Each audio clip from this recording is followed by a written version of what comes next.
This title didn't come out of nowhere. The construction industry is full of con artists. It's not just cowboy builders, it's people that aren't aligned, don't have morals. There's so many people that aren't ethical in the industry. And there's so many people that have found a way, a loophole, a clause, a way of an amendment, whatever it may be, to potentially screw people. A lot of the time, the issue is one toxic employee.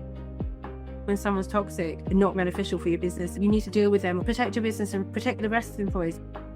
In 2026, if you aren't using some form of software to take away some of the human error and to actually make you more efficient, you're going to be left behind.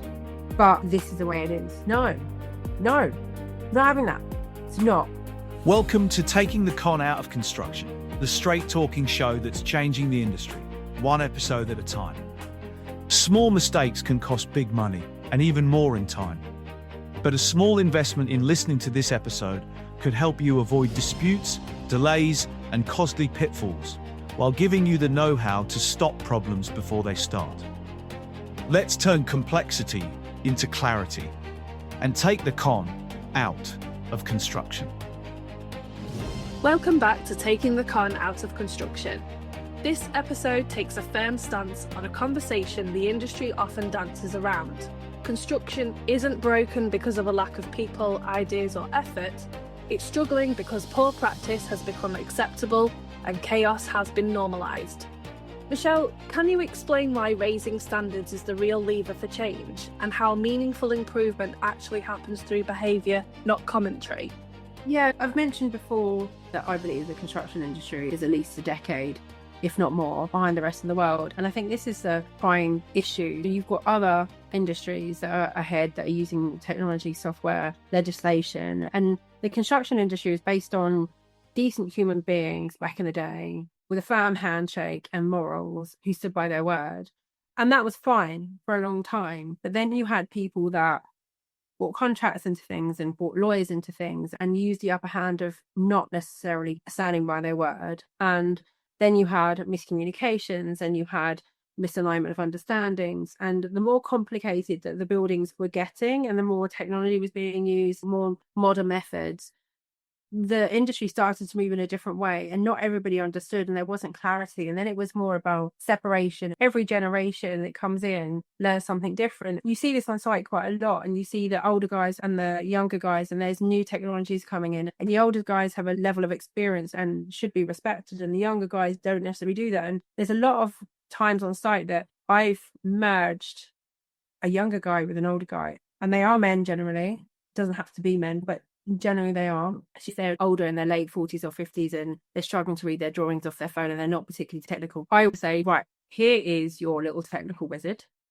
He's going to help you with your emails and all the things that you find really frustrating and really difficult. You have this guy. He's already agreed because you have to speak to them first. He's already agreed he's going to help you. Now, what he's going to learn from you is your experience and you point to them and go, right, you are going to listen to him because he's got 20 years worth of experience. There isn't a problem that you are going to come across that he hasn't already got a solution for. But you, speaking to the older one, there are easier ways of doing things. Things have moved on and actually to make your life easier, you're spending less time on your knees. He's going to do all the crawling around on the floor and that's what you're going to have to do because that's what he did when he was 20. This is the way it works. Work together as a team. And if you get them on the right mindset, they are incredible partnerships. You have to have the right people to do that, obviously.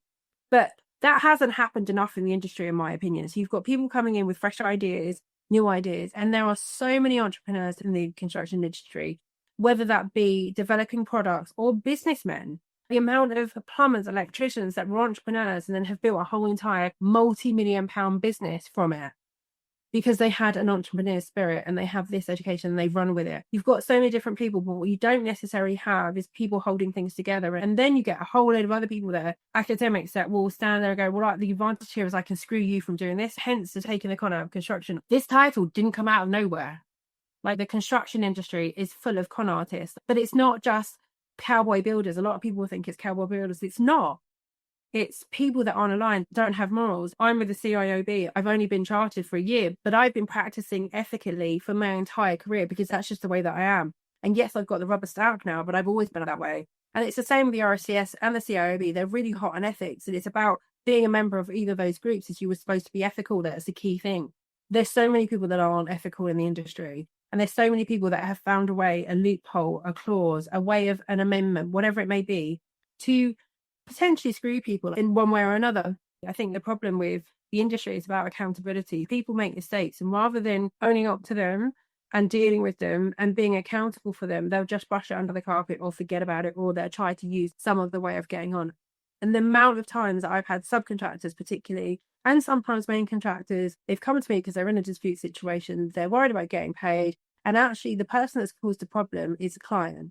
But rather than the client taking responsibility and paying for that, because either they haven't employed the right team, they haven't done their instructions properly, they haven't understood what they're supposed to be doing, or whatever the reason is that they haven't delivered as a client, they haven't taken accountability for it. They don't like it, and they try to screw everybody else over because they don't want to pay for their own faults. That is what's wrong with the industry. Sometimes they'll have a whole team of solicitors that will back them up. That doesn't intimidate me, but it does annoy me. And they're the best cases that I love going up against unethical people, because there's always a way around it. But also, a lot of people will bully you. You'll get some horribly written letter, and people that aren't educated in the law or contracts or commercial aspects of running a business will just do what they're told, and they will drop their fee and they will take a small amount because they don't know how to fight it. That's where I come into my own, because I absolutely love defending the underdog and going up against the bully. That's what's wrong with the world, is people using power incorrectly and using something against somebody because they're not necessarily educated the same way that they are. And why should they? I've said many, many times, it took me 10 years to get my head around a JCT contract. And even now, I don't do contracts as much as I used to. But when I'm looking back at a contract and reading through, because obviously when I'm representing a client, I'm always looking at their contracts.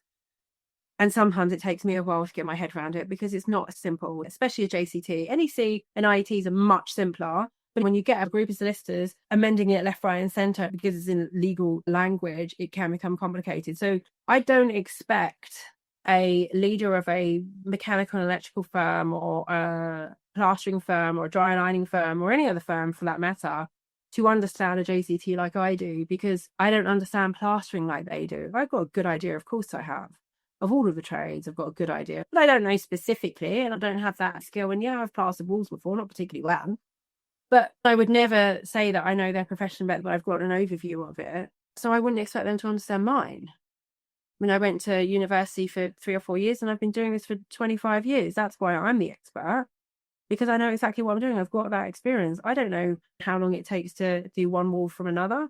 I've got a rough idea and for the different materials, but I'm not an expert. Ultimately, they're good at business, but then they're part of the business, whether that's getting the working or whether that's getting the jobs delivered. What they're not good at is contract and commercial management, unless they've got the experience.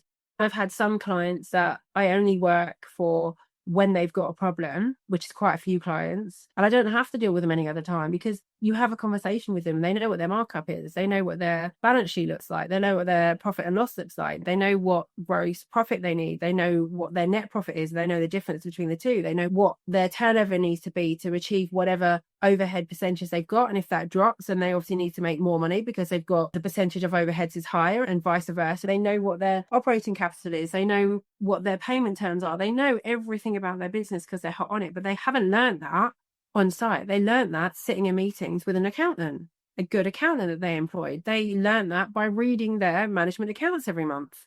They learned that by asking questions from a consultant of some sort.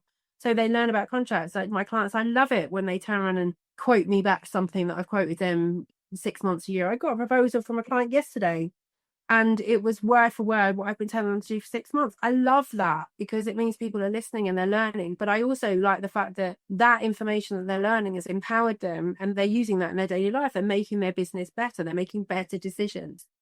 So we've got a lot of things changing in the industry. We've discussed many times about building regulations. We discussed about the low value adjudication process, which is allowing people to adjudicate more. Subcontractors are becoming more empowered. They're aware that if they don't get paid, if they don't get a pay less notice, they can go to adjudication and they will win.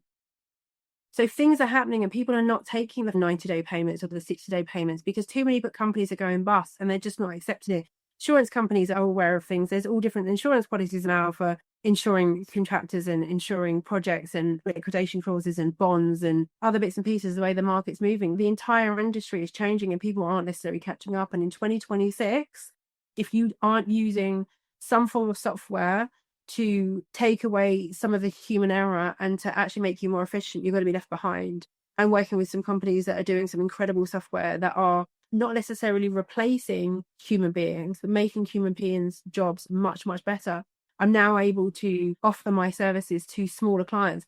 Previously, I was only working with clients with a minimum turnover of 8 or 9 million. Now I'm able to work with the smaller clients because I was far too expensive, because there is now software around that they can then sign up to that does a lot of the work for me. And actually, rather than me spending 9 or 10 hours a week for them, I can do the work I need to do for a couple of hours a week. Now that's substantially improved what I can do with them and the support I can give them, and substantially slash the cost in order to do that, because I'm not low ticket and I'm not a minimum wage, and far from it. I'm expensive, but that's because of my experience. I have clients that I've worked with for years, some that I've worked with for decades. I'm part of the team and that's just how we plod along. Most of the work that's done for them is done by one of my team rather than me, but I'm there to overview and I'm always at the end of the phone. But a lot of my clients, I will work with them extensively.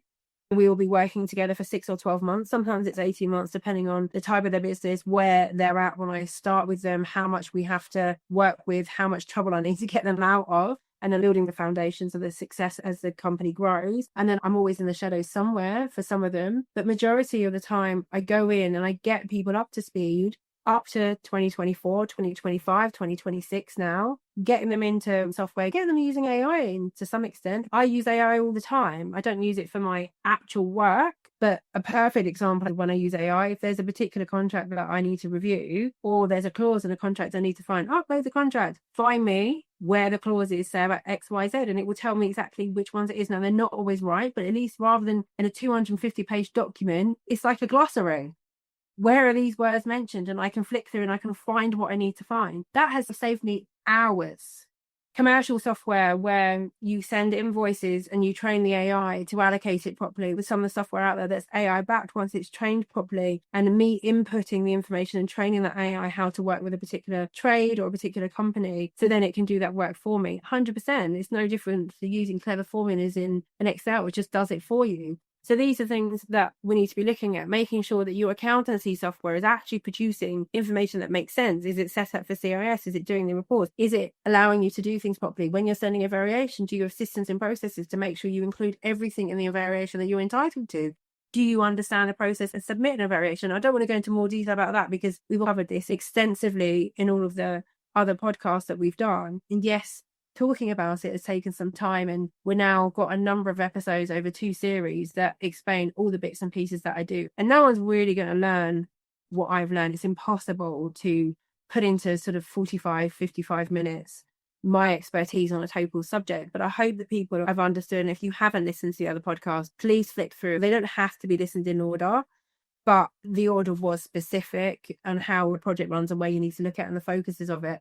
But they are there to drop back into. So at any point when you're reviewing a contract, by all means, re-listen to the contract podcast, because it will give you tips that you need. And it's not about saving the industry to some extent, although I did feel like I was here to save the industry at one point. And saving projects, it's not about saving anything. It's about increasing standards. And the most empowering thing that I find when I'm working with clients is the mindset around, this is the way it is. No, not having that. It's not. Because I've worked with a number of clients that are very successful at delivering projects. They still have the odd issue because of something where I come in and help them, but I've also learned how to do things the right way. Not every client I've worked with has been a disaster. Okay, yes, that's my expertise in crisis intervention, but I've also learned that what other companies do right, and where I've changed companies, how that's then created success. And actually I find other companies and they're doing it already. So I'm quite intuitive on what needs to be done and how to improve a business. That's why I do what I do. It's not about just all systems and processes. A lot of it is attitude. We've moved along. We need to be aware of what's going on, what systems are out there, because there are many people that are taking software on board that are using it on a daily basis. Yes, it's an expense, but they believe in that investment, so they invest in it, the time and energy to get it up and running, and then they reap the benefits tenfold of the time that it saves them, and obviously the money it saves them. You're reducing liability. The fact that you can have software that notifies you need to issue a pay less notice and get that pay less notice issued. If not, you're going to have an adjudication and it's going to cost you a minimum of $3,500 just to go to adjudication when you could have just paid it in the first place. Like, you get a few of them, that's a massive impact, even on a £10 million project. We need to be aware of what the current legislation is. And if you're not up to speed with it, then get someone in, whether it's on a one-to-one basis, a power hour, whether you're somebody that comes in and meets you on a monthly basis, get somebody on your board with that experience. So when you've got big decisions coming to the board, you've got someone around that table that understands the legality side of it, the building reg side of it, whatever it may be. Make sure you're employing the right people. And if you can't afford a full-time finance director, get a fractional one. But make sure when you're looking at that fractional director that they've got experience in your industry, or they've got experience in your line of work. They've got the experience that you need to benefit you. Get the right people, but interview them. Really get them to jump through hoops. Don't just take them on board because they say so. Get them to prove it. Get them to explain to you their vision. I'm not saying you get work for free because I don't agree with that, but you need to make sure that the person that you're employing is good. And if they're not right, then find somebody else. The first person, you might not necessarily work with your business, especially when it's fractured. That's the beauties of working fractional. There is no excuse not to get that advice. And I highly recommend that paying money, good money on decent advice and getting the right people in the frame, the right systems, and getting them just implemented, because people can talk all day. I can tell you about all the systems and processes. I've been into many companies that have got process booklets and instructions that's 60 pages long or 60 files long. Read the room, speak to your audience. There is no way a team on site is going to read a whole document. You need to show them how to do it. It needs to be simple. And get something that works with your business, not necessarily other people's businesses. I remember watching a film, I think it was Cool Runnings. Yeah, Cool Runnings. Remember Cool Runnings? You got the Jamaican bobsleigh team. And I remember one part of the film where the guy, I can't remember his name now, but he was pushing his team to do it like the Swiss. The Swiss do this, the Swiss do that, the Swiss do something else. And in the end, I think after some disaster, it's a film I haven't watched for a while, but God, I loved it. I am not Swiss, I'm Jamaican. I need to do things the Jamaican way. I'm not Jamaican, I'm Italian. I do things in my way because that's how I do it. When I'm speaking to one of my clients I'm working with, like, this is what you need to say. Okay, don't say it the way I say it because that's going to sound really good coming from you.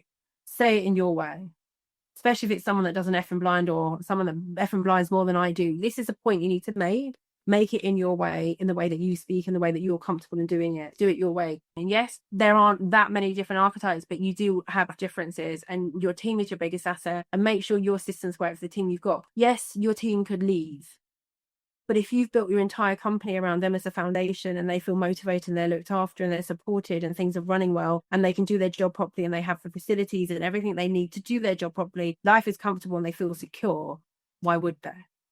So what is the mission of your company? What are your core values? What's your mission statement? What's the vision for your company? How are they aligned? Where are you going with it? Who do you want to reach out to? Who are your client base? Who do you want to represent? How do you want to be seen in the industry? These are all important, and you need to instill that in your team. You need to make sure you've got the team that are in line with that. They understand that. They see their role in that, but you've also got the systems and processes to back that. For me, I have done main contracting, but only for the select clients that I want to and on the projects that I want to. But if I'm acting as a main contractor through H squared, then I become more of a delivery partner, because the way that I want to work is I will make sure that my client understands how to be a good client, because I can't do my best performance unless my client's being the best that they can be, rather than going, well, they haven't done this and they haven't done that and I'm going to charge them this and I'm going to charge them that.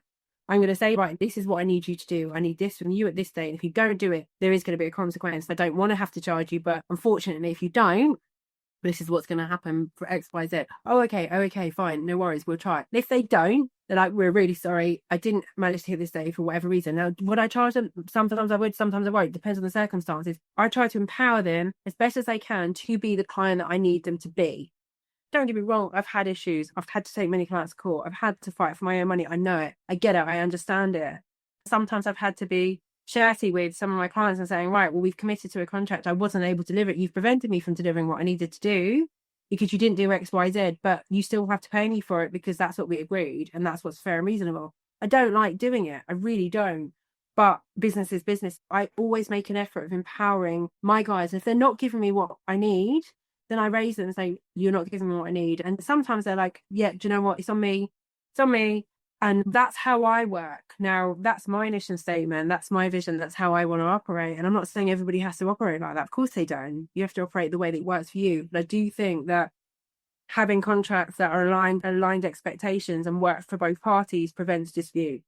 Having things agreed in advance and planned properly and everyone knows where they're going, and making sure that scope of works is accurate and everybody knows what they're supposed to be doing, and they're also managed, they're motivated, and you contain them and get them to do what they're doing and give them accountability and all the other things that we've discussed. Make sure you're doing that. leads to a successful project. Accountability leads to a successful project. Looking at yourself in the mirror and going, actually holding your hands up, what did I learn from this?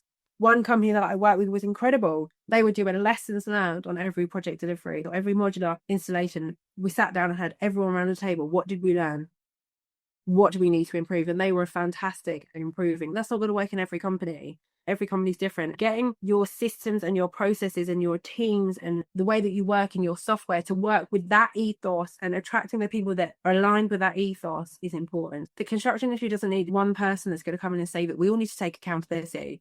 We're a big promoter of community getting involved and joint accountability. For example, there's lots of people complaining about the government and the NHS. If we all took accountability for the NHS and we turned up to appointments and we didn't get prescriptions that we didn't need, or we didn't go to A&E just because we couldn't be bothered to sit on the phone at 8 o'clock in the morning just to get an appointment. If we all did these things, we would save the NHS billions.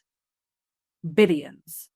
The point of the matter is, it's about accountability and always looking at ourselves, making ourselves accountable first, showing accountability as part of leadership, but also understanding that the buck stops with us, but then making sure that we're empowering people, making people accountable, motivating them, giving them pride in their work. Then also when someone's toxic and not beneficial for your business, you need to deal with them or find out why they're toxic, protect your business and protect the rest of the employees. The amount of companies I've gone into, and a lot of the time the issue is one toxic employee.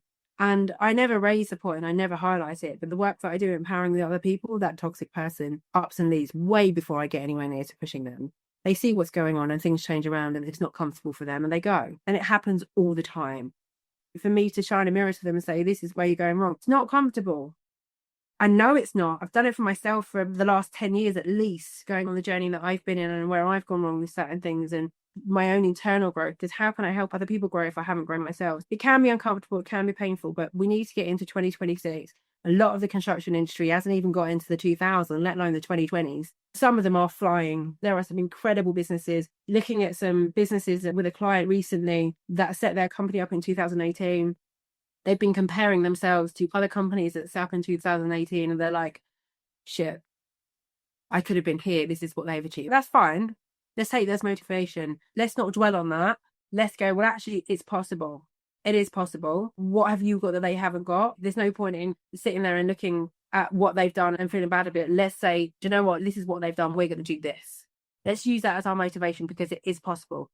See what they've done in the last 7 years. Now let's think about what we can achieve in the next 10. Yeah, okay, we might have done this wrong, that wrong, some other thing wrong. We've made a few mistakes. So what? But this is what we've done that's great. And this is where we've been. And this is where you were. This is where you are now. Let's forget about where you were in 2018. Where are you today? Let's build on that. And let's think, who are we going to be in 2027? Where are we going in the next 5 years? What's your exit plan? Where do you want this business to be in 10 years' time? What do we need to do? Let's get started on that. Forget about what we've wasted and the mistakes we've made. Forget about them. Keep them as experience, but let's not focus on them. What's done is done. Let's look forward where we'd want to be. What do you not want to be regretting this time next year? What are we not bringing in to 2027? We are starting now. We are starting now, and this is what we're going to achieve. And we're constantly keeping ourselves accountable, keeping myself accountable too, being as best that we can be and focusing on what we can do and what we can do to make the world and the industry better, what we can do to make ourselves better and what we can do to make our businesses better. Michelle, the central takeaway here is simple but powerful. The industry doesn't need to be saved, rebranded, or endlessly reviewed. It needs clear standards and the willingness to uphold them. When expectations are explicit and behaviours align with them, projects stabilise, trust improves, and outcomes follow. Thank you very much, Michelle. You're welcome. If you found value in today's episode, hit subscribe so you never miss a new release, and share it with someone in the industry who needs to hear it. To learn more, access resources, or find out how Michelle Carr and Construction Alchemy can help you protect your projects, solve problems, and boost your profits, visit constructionalchemy.co.uk. Together, we can change the industry, one project, one company, and one episode at a time.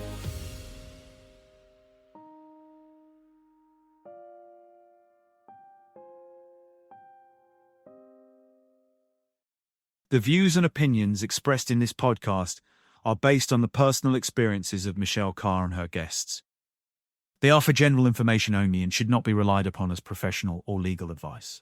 Always seek your own independent advice before making decisions. Neither Michelle Carr nor Construction Alchemy accepts liability for any loss, damage, or consequences arising from actions taken based on this podcast. Thank you for listening.